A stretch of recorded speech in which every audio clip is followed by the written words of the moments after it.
Hi everybody, this video is going to analyse lap 58 of Abu Dhabi in a way that you've never seen before. It will show you how every driver was impacted by the rule breaks, and it will show you that 7 of the 10 teams were negatively impacted by the rules being broken. All of them would have had valid protests had they protested to the FIA, but only one team did. This video will evidence why that was. I guarantee you this video will show you things that 99.9% of F1 fans will not have realised, so stay tuned. The Formula One world has been fed a pack of lies about the rules relating to the safety car, which include all of these. Oh, hit play here. The Drivers' Championship, though, is very much up for grabs. The lapped cars won't be allowed to overtake, which means that there are plenty of cars in between Hamilton and Verstappen for Verstappen to fight his way through. Norris, Alonso, and also Ocon and Leclerc and Sebastian Vettel. None of which are for position, of course. No. They're obliged to get out of the way, but Lewis will be long down the road.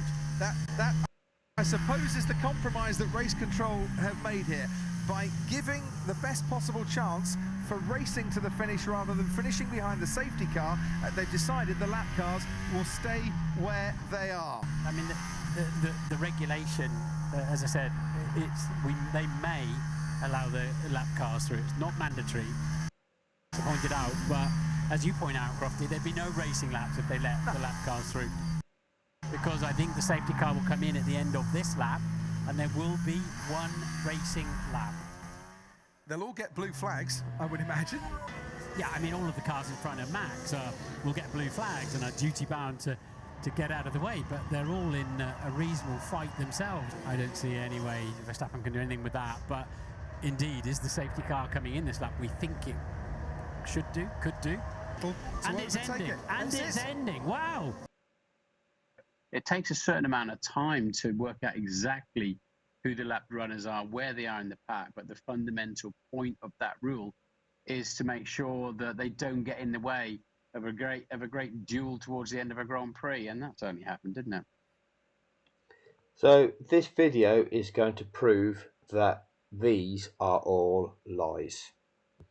So every Grand Prix is just that, a Grand Prix. It is contested by all entrants, and there is no such thing as a shootout. Every driver matters. All of them who enter could potentially win a Grand Prix. Every team matters. All of them invest somewhere in the region of $145 million in order to compete in the 22 staged events. Some of them spend even more than this. Now, I will state from the outset, lap 58 had to be a safety car lap. When you watch this, you'll understand why.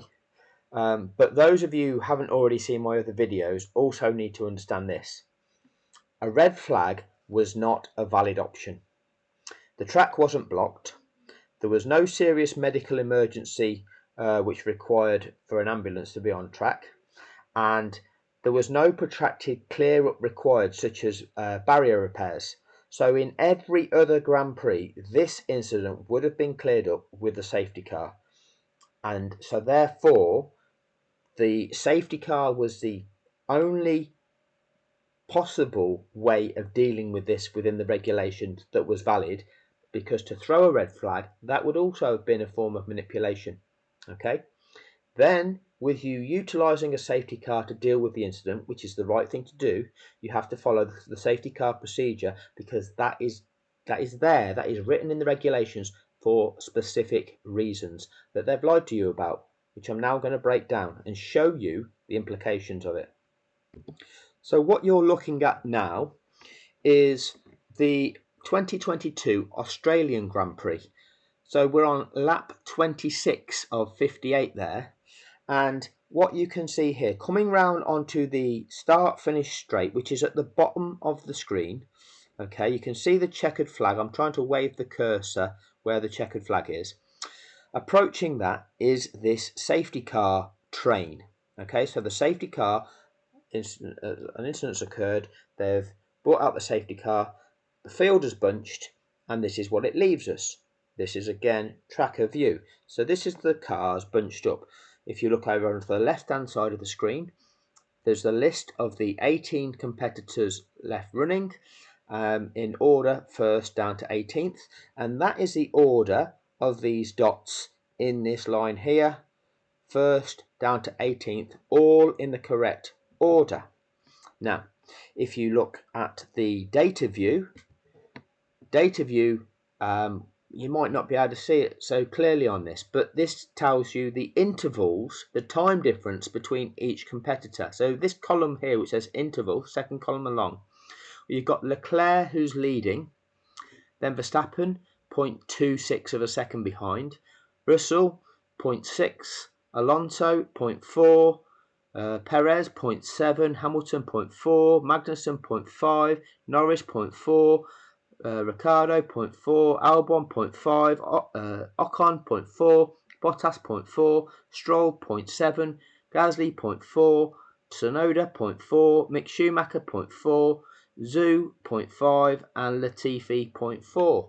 So you can see that each of them cars in that safety car train is nose to tail, with typically a gap of around half a second between them and the car they're trying to chase in front, but also the car that is going to be challenging them from behind. That is how sporting fairness applies to every competitor in that race. All advantages that had been gained throughout those first, for example, 20 laps of the race are all nullified for every competitor. And we're left with a bunch field where you get to be half a second behind the guy that was in front of you, but you've also got to contend with the guy that's behind you that's now closed to within half a second of you. But the same set of circumstances apply to every competitor in that field. That's what the rules are. That's what every competitor is aware is going to happen in a safety car situation. It is applied uniformly to everybody. The only times where you won't see that applied is if competitors have been lapped twice.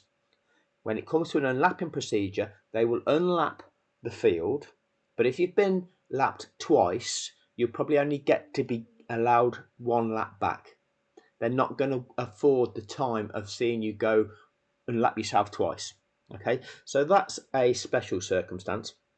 The other one being is if you pit, if you're too late pitting and this safety car train goes around whilst you're in the pits, and that means that you get lapped at that point. So it's after, I think it's after 2 laps behind the safety car. If you then pit and end up becoming lapped as a result of you being in the pits when that safety car train passes, then you're not eligible to unlap yourself. But that would really be a poor strategy call from the team, or really extreme circumstances such as you suffering a puncture and needing to pit at that stage. But teams would not pit you because they know the consequence, and therefore they would not do that by choice. Okay, so they're the only 2 caveats to everybody not unlapping. All right, but that is the reason to generate this scenario which we have seen, where everybody is nose to tail on the restart, with closed up to the car in front, with the car behind them that's challenging them right behind them on the tail, with gaps of around about half a second in between each and every competitor. Now, why does that matter? This is the data view of Abu Dhabi. This is at the exact moment that Nicholas Latifi crashed on lap 53 of 58, and this was the interval between competitors. So Hamilton was leading. So where I'm trying to wave my cursor at the moment is over on the left hand side, the first set of data where it says INT interval. Hamilton's in the lead. Interval, Verstappen plus 11.962 seconds. So Verstappen 11.96 seconds behind Hamilton. Then Perez, a further 26 seconds behind Verstappen. Then Sainz, 29 seconds behind Perez. Bottas just 2.5 seconds behind Sainz. Tsunoda 8.2 seconds behind Bottas. Gasly 2.5 seconds behind Tsunoda. Norris 11.15 seconds behind Gasly. Okay, because this is key. Norris 11.15 seconds behind Gasly. Remember, Verstappen is 11.9 seconds behind Hamilton, right? But this is a key. Here, Norris plus 1 lap. So because the leader has come round and managed to lap up to 8th place when the safety car is deployed, Norris has to hold back behind Hamilton, whilst Gasly, who is just only a small amount up the road, he's not that much further on, he's only 11 seconds ahead of Norris, but because Hamilton has not lapped him, he gets to disappear off into the distance, when previously Norris was only 11.1 seconds behind him. Behind Norris, you've got Alonso at 3 seconds behind Norris. Ocon's 1.6 seconds behind Alonso. Ricciardo's 2.5 seconds behind Ocon. And then it's Leclerc, 0.6 seconds behind Ricciardo. Vettel, 7 seconds behind Leclerc. Stroll, plus 5 seconds. And then cast adrift, really, is Mick Schumacher, who's 35 seconds behind Stroll. And Latifi, 0.7 seconds. Obviously, he was battling with Mick Schumacher at the time he crashed. So what I've then put across as a comparison here is the intervals at the restart on lap 58. Now, we know that at the restart, I've just showed you what took place in Australia 2022, is all them gaps between each competitor, because they were in the right order, okay, were approximately half a second. The restart order in Abu Dhabi was, as they crossed the line, Hamilton, Verstappen, which was first and second, and then you had 12th, which was Ricciardo, 13th Stroll, and then it was 3rd Sainz, then 4th Bottas, then 14th Schumacher, then 5th Tsunoda, 6th Gasly, right? And then 2/3 of a lap behind were the 5 cars that were let go, and they were 7th Norris, 8th Alonso, 9th Ocon, 10th Leclerc, 11th Vettel. What does that mean in terms of the timing? So if we look at the intervals between the drivers at the restart, Verstappen 0.456 seconds, so half a second behind Hamilton. That's normal, okay? That's what you expect at a safety car restart. 3rd place Sainz is 2.88 seconds behind Verstappen. The reason he's 2.88 seconds behind Verstappen is because there are 2 lapped cars in the way. Ricciardo and Stroll are in between Verstappen and Sainz. So Sainz is left 2.88 seconds behind Verstappen. He cannot challenge that car in front in the same way that you should be entitled to do at a safety car restart. Verstappen is within half a second of the car that he wants to challenge. Why is Sainz not enabled to be within half a second of the competitor that he is trying to challenge for position? He's left 2.88 seconds behind because there's 2 cars in the way. Now, okay, them cars are supposed to get blue flags and move out the way, but he is still 2.88 seconds behind. That's a problem. Then we look at Bottas, 0.7 seconds behind Sainz. Okay, that's fine. All right, that's okay. Then we have, in the running order, we have Mick Schumacher. Now, Mick Schumacher manages to somehow, I don't know what's going on in this timing screen, because there is actually, Tsunoda is held back more than what is actually being registered here, and I'll show you this on the tracker view when we go through that.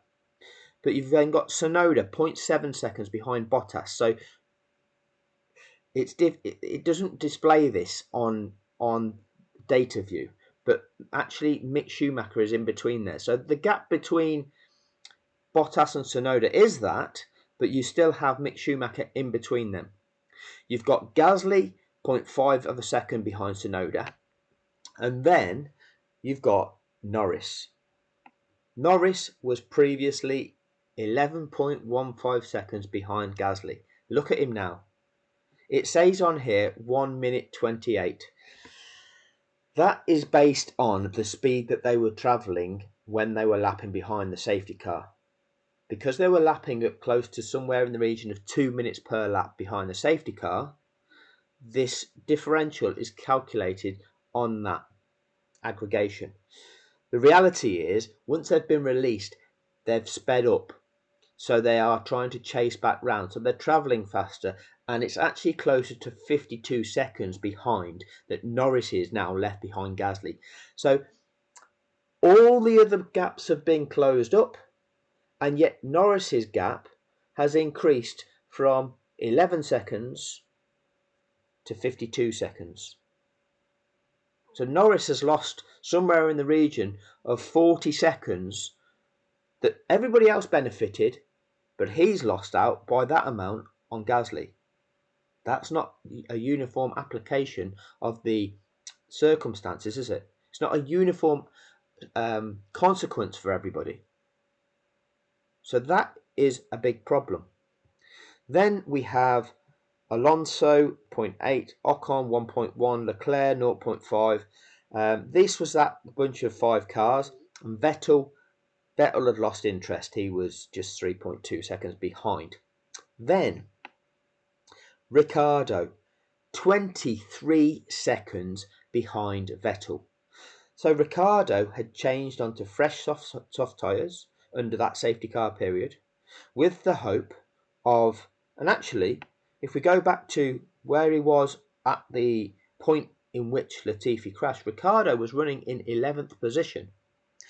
Remember that Perez retired, which would have shunted Ricciardo up to 10th. But what McLaren did, they pitted him. They took a gamble that the race would restart. Okay? And it shouldn't have done. And had they not have taken that gamble and just left him there, he'd have finished 10th. He'd have got a points scoring position. But McLaren made a poor strategy call to put him onto soft tyres, which was the same strategy call which was supposed to be a brilliant strategy call by Red Bull. Okay? But Ricciardo, he lost places because when he was in the pits, Leclerc and Vettel went through. But on those fresh soft tyres, Ricciardo did not get the chance to use them, to compete with them, because he was left 23 seconds behind Vettel, the car that he was supposed to be challenging, and Leclerc.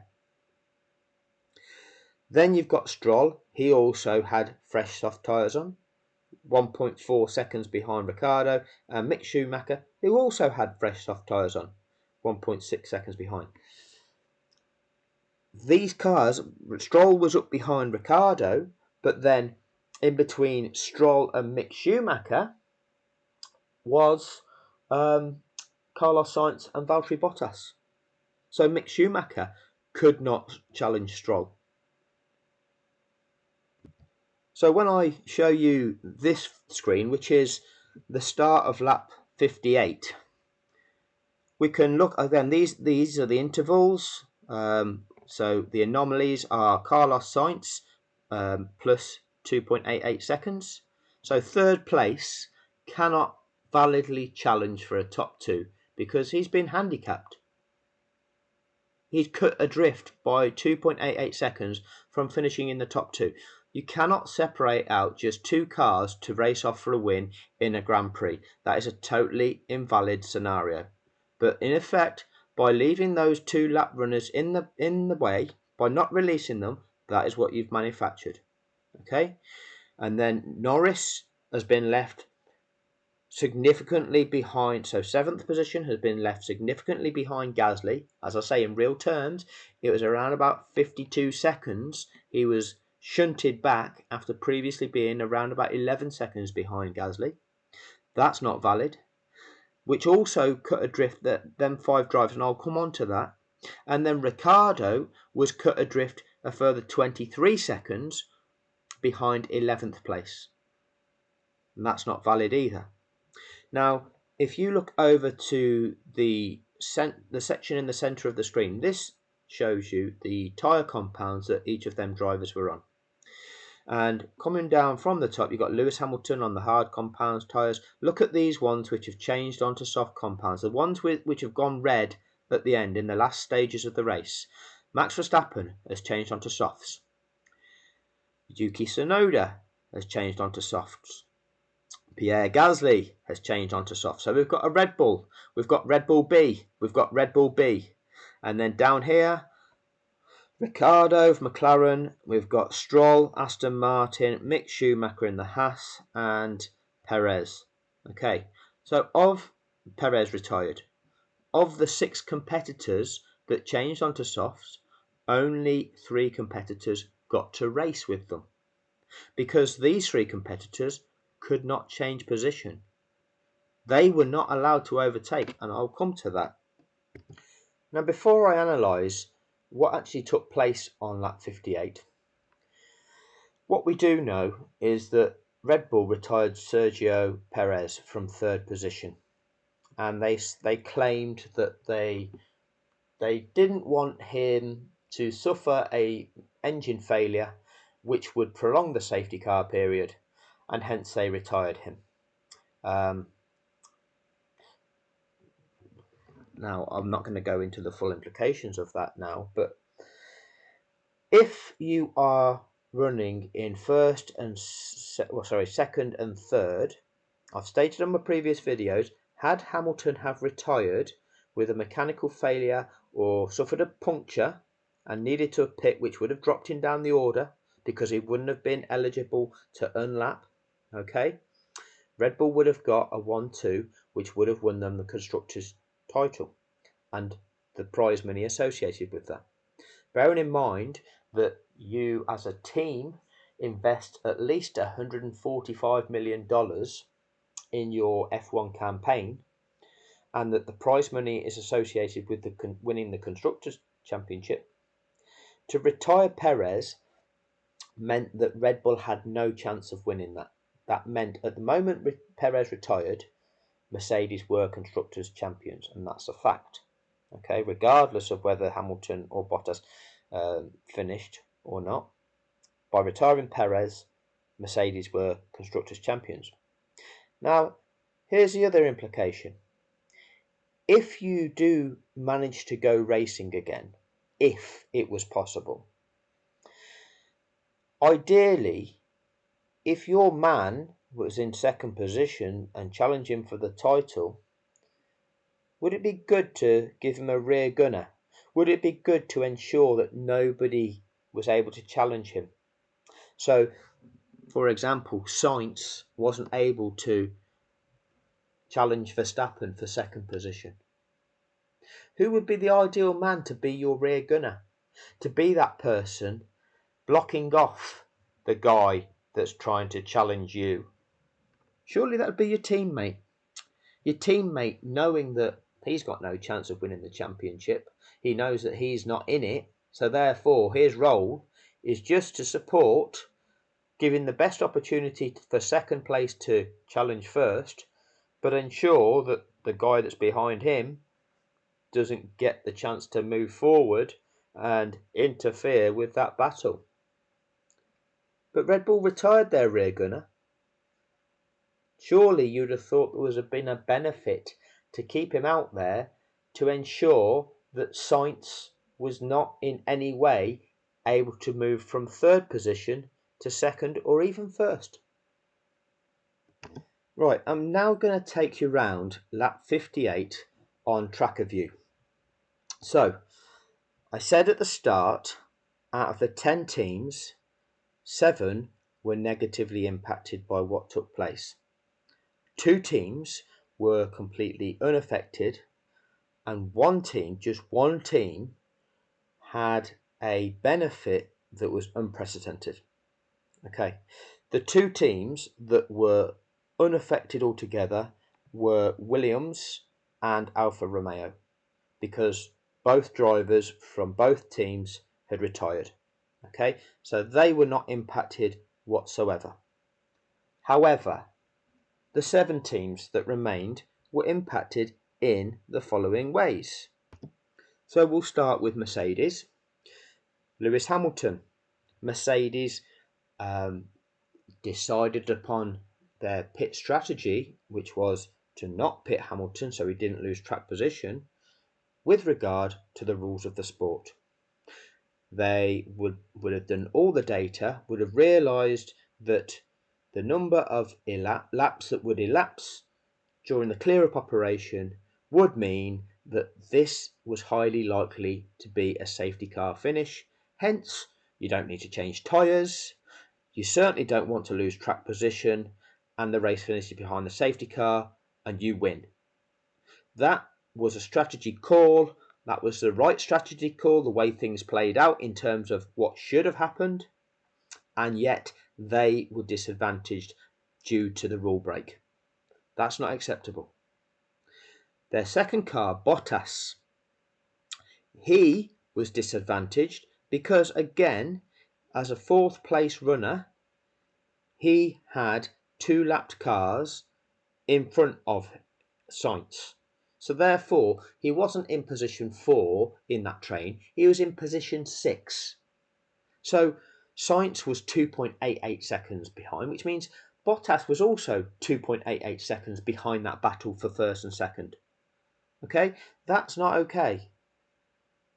There should be half a second between Hamilton and Verstappen, half a second between Verstappen and Sainz, half a second between Sainz and Bottas. It didn't work that way.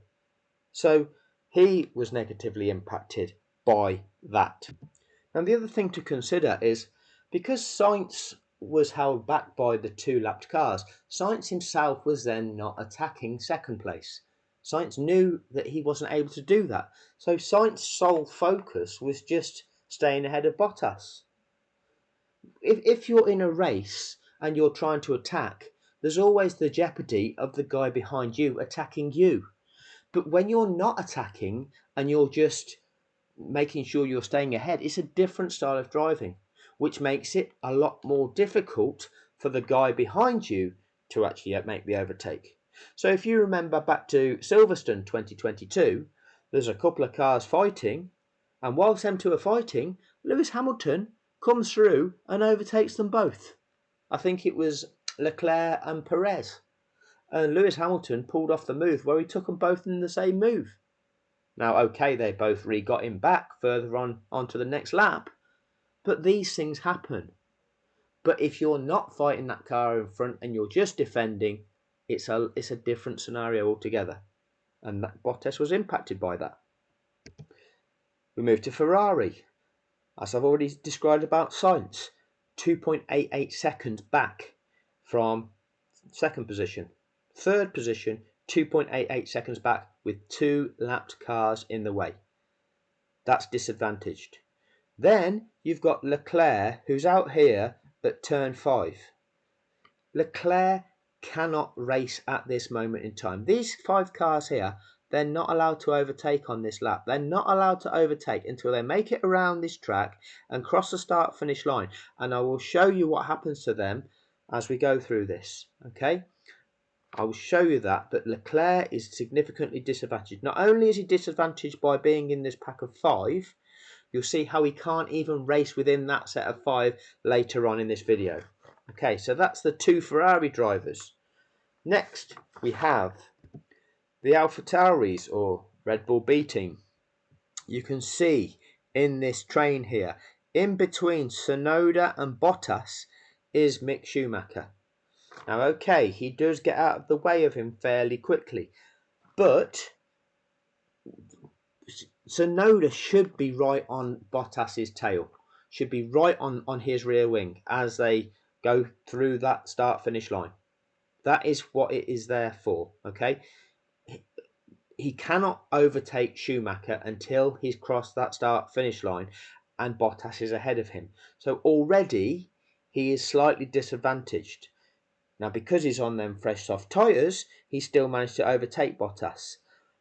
But again, as we play this through, we will see, had Mick Schumacher not been in the way, could he have actually got Bottas earlier on in that lap, and then could he have actually made it up onto the back of Sainz and actually got his first podium in Formula One?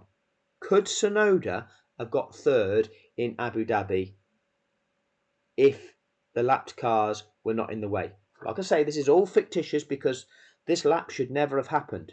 But this is the purpose of the rules, and this is the key. People do not understand the purpose of the rules and what skewed outcomes are generated when you don't do it right. Okay, because when it's done like this, this is how each and every car is impacted. Okay, Gasly, Tsunoda's teammate, who is this grey dot at the end of this bunch of 9 cars here, okay, he also manages to overtake Bottas. But he also has to come through Mick Schumacher to do so. All right, so the AlphaTauris were disadvantaged. They're not going to protest because clearly they're under instruction from Red Bull. So they're not going to do anything to highlight anything that could impact Red Bull. But they were negatively impacted. Then we move on to McLaren. So firstly, we've got Norris here in 7th position, as I've described on numerous occasions, from being 11.15 seconds behind Gasly. Look at where he is now. He's now somewhere in the region of 52 seconds behind Gasly, because that's how long it's going to take him to get around here, all the way around here to there. Okay, so he cannot challenge for 6th position in this race. Okay, not acceptable. Should be within half a second of Gasly at that restart, able to challenge for 6th position, and he's been prevented from doing so. Ricciardo in 12th position, he has been held back, so he's now 23 seconds behind Vettel and Leclerc. These are the guys that got through when Ricciardo went to pit for fresh softs. So he's got these fresh softs, he can't use them to race with. Not only that, he is being given blue flag, so he's got to wait for the other cars to go by him, so he's not racing. Okay, if a competitor is fast enough to come up behind him, he's got to give way to them.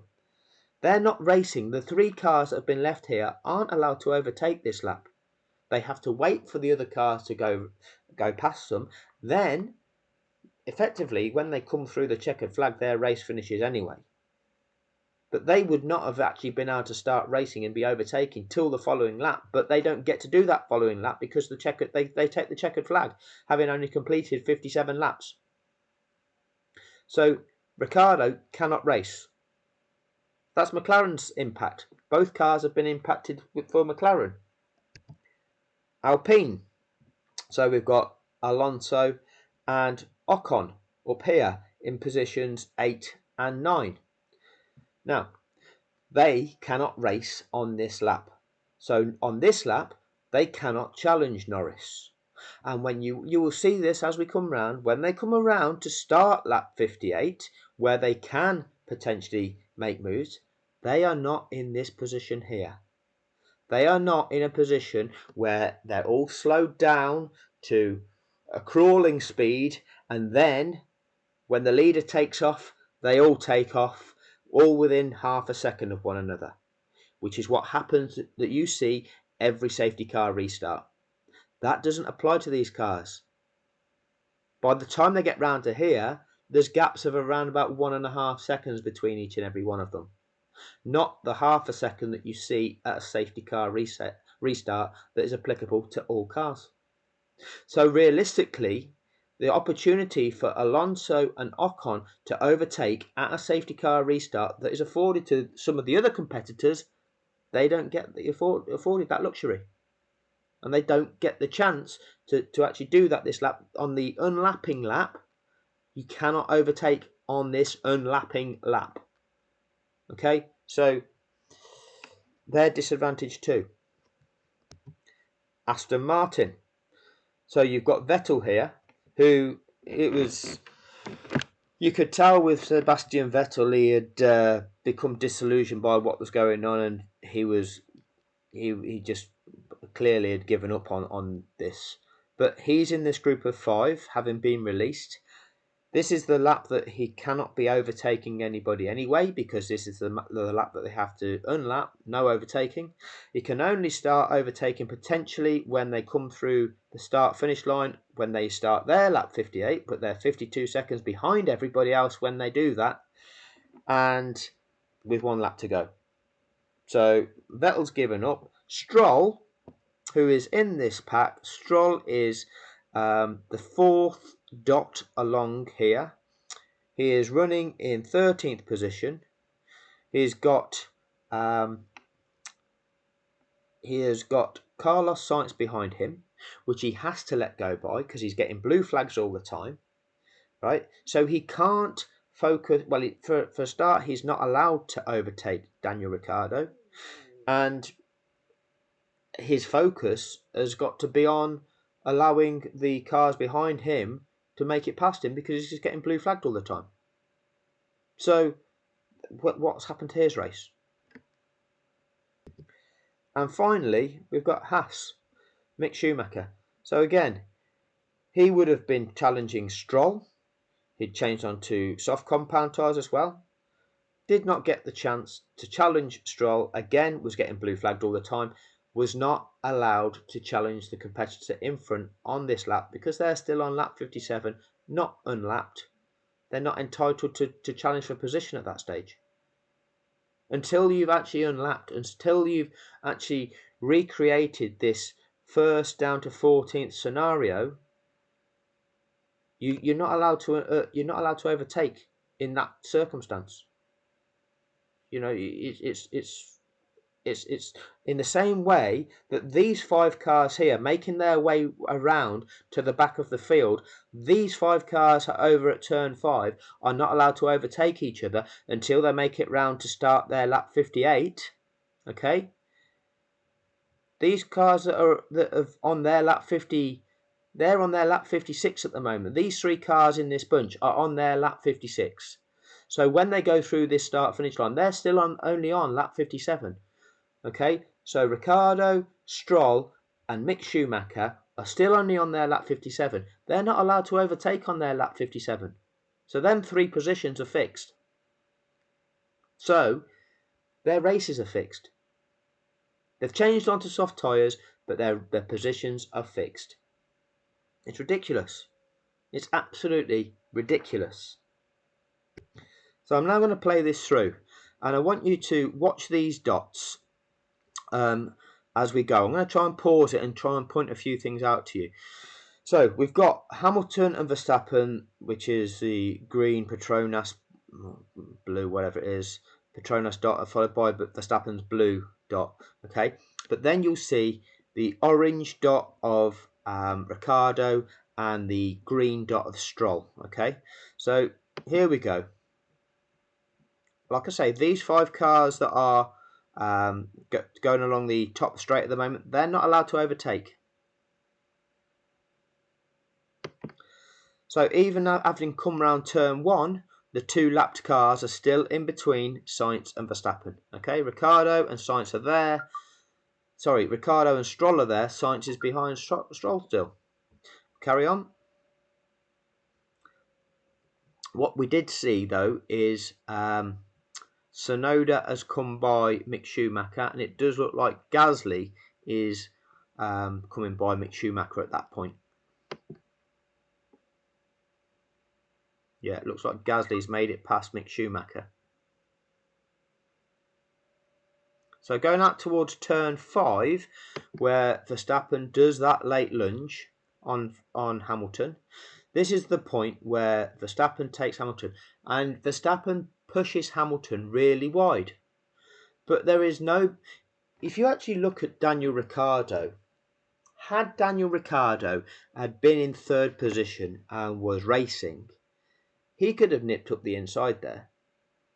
Okay, if you actually look at Daniel Ricciardo's car camera, had he have been racing there, had he have been the 3rd place runner, with the move that Verstappen put in, somebody could have nipped up the inside there.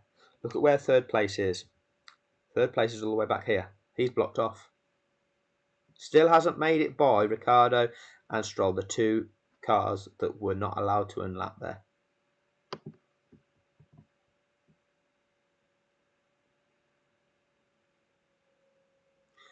Okay, we go down this back straight in between turns 5 and turn 6. Now look here. We have Lance Stroll in between the two Alpha Tauris now. So both Sainz and Bottas have got past Stroll. All right, he's just got himself out of the way so that positions 3rd and 4th can go by.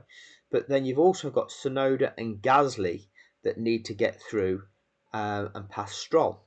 All right, so this is something where we've Gasly and Tsunoda are held back from being able to challenge Bottas. Bottas is on old hard tyres, and the two Alpha Tauris are on fresh softs. But they've still had to come through both Mick Schumacher down the start-finish straight, and then they've had to wait till this straight here before getting through Stroll. And it's only now that they get the chance to get anywhere near to Bottas, who is currently in 4th position.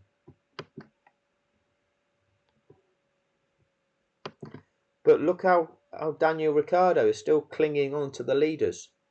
Okay, like I say, had he have been trying, he wasn't interfering. He wasn't going to get involved in that. But had he been trying, what's to say he couldn't have? Had he have been in a valid position in the race, he was clearly, out of it.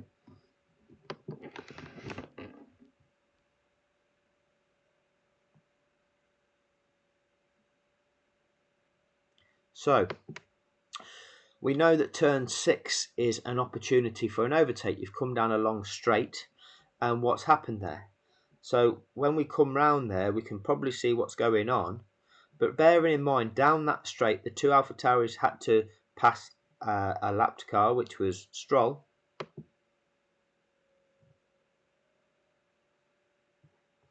And what we've got now is we've got, it looks like Tsunoda has got himself past Bottas down there. Okay, so it took Tsunoda all the way down there to get past Bottas. And Sainz is a little bit further up the road, but not that much further. And had Tsunoda managed to take Bottas sooner than this, would he be closer to Sainz in 3rd? Would there be an opportunity for Tsunoda to make it past Sainz down here at turn 9? Because when we do come down to here at turn 9, what does Gasly manage to do on Bottas?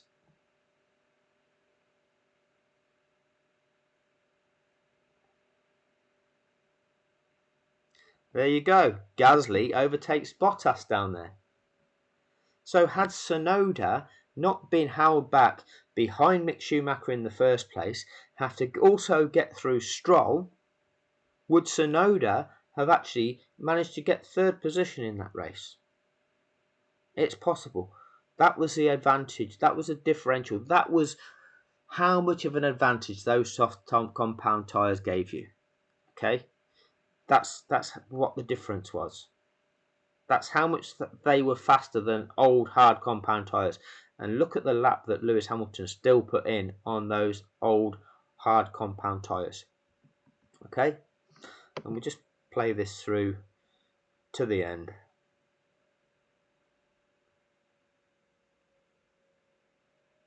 So you've got Verstappen and then Hamilton. Ricciardo doesn't get overtaken. Then you've got Sainz. And Tsunoda is extremely close to Sainz, and then followed by Gasly. Like I say, you remove the lapped cars that he had to get through. Would Tsunoda have got 3rd in that race? We'll never know. Well, I say we'll never know. Lap 58.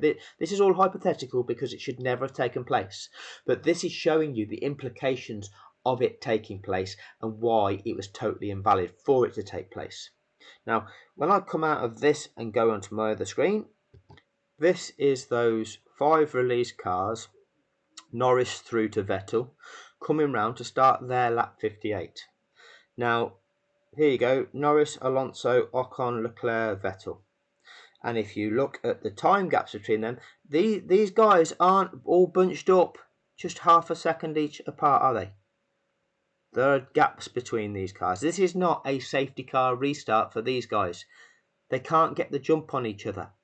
In the same way that the other group of cars in this race all got bunched up and could all get the jump on each other potentially at that restart, these 5 couldn't do that. And what you'll see here on the timing screens is, and well, here we are, 54 seconds behind Gasly is at this point. But then Alonso is 1.5 seconds back. Ocon is 1.5 seconds back from Alonso. Leclerc's done well. He's 0.7 seconds behind Ocon. And Vettel, like I say, given up 2.9 seconds behind Leclerc. That is not a standard safety car restart for these guys, is it? They've not been afforded the same opportunity. So as I said, 7 teams were negatively affected. All would have had grounds for a valid appeal. 2 weren't impacted at all because both of their drivers had retired from both teams. 1 team, the Red Bull team, had an advantage that was unprecedented. And that was the rules were broken for them. They were able to move to within half a second of the competitor that they were challenging, and yet they were protected from being challenged from the car that was behind them. They had a 2.8 second buffer in place between them and the car that was in third that potentially could have challenged them.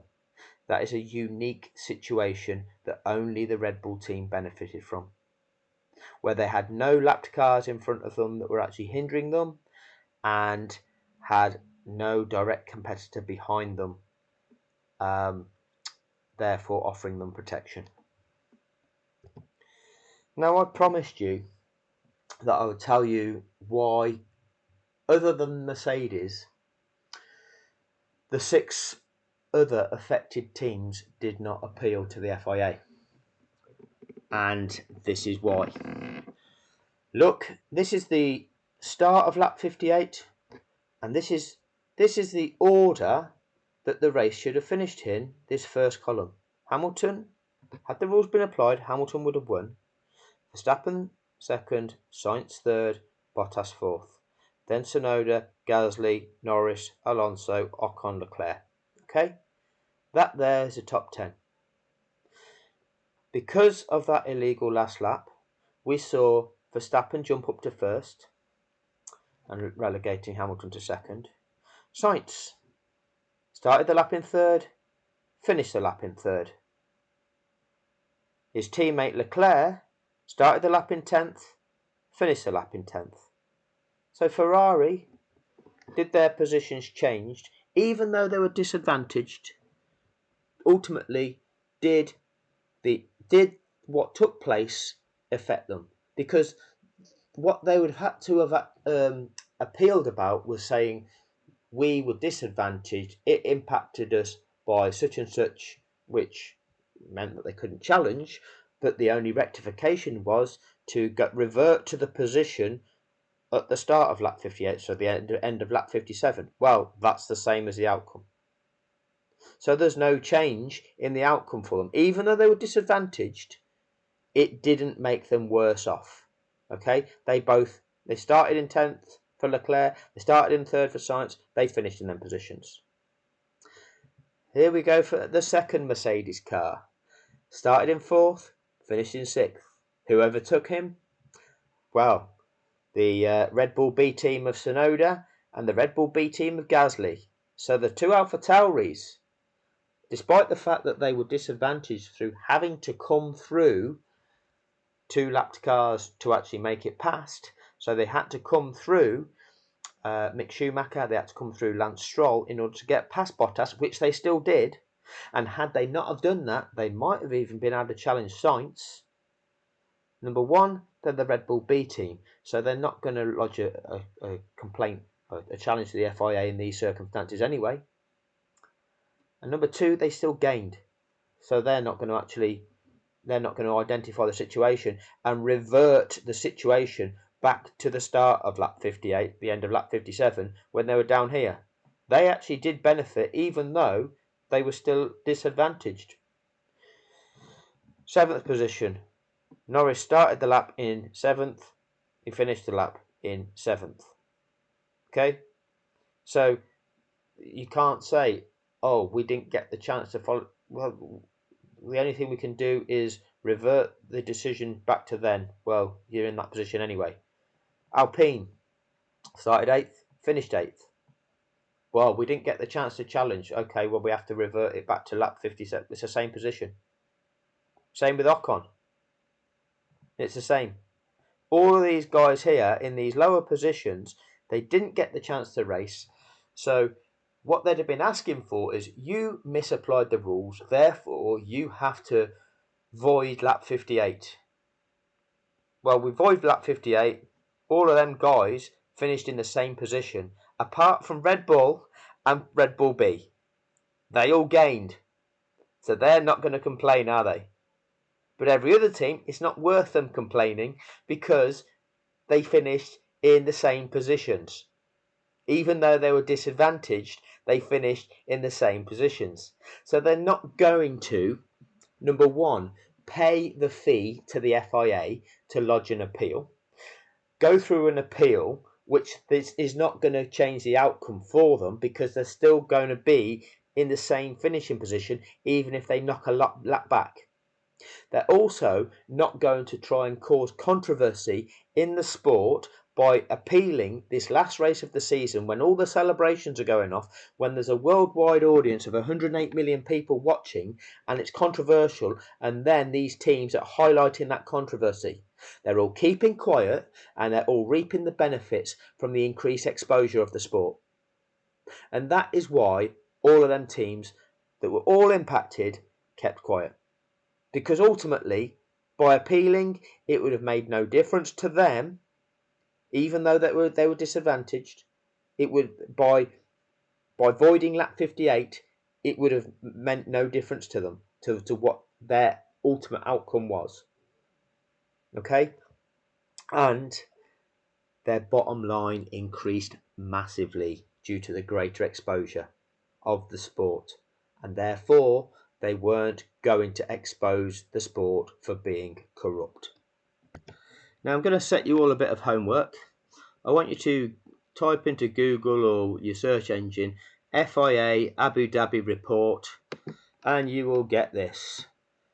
I bet you most of you haven't read it, and I think you should, because my next video I will do, or certainly one of my next videos will be a full breakdown of this. It is ridiculous.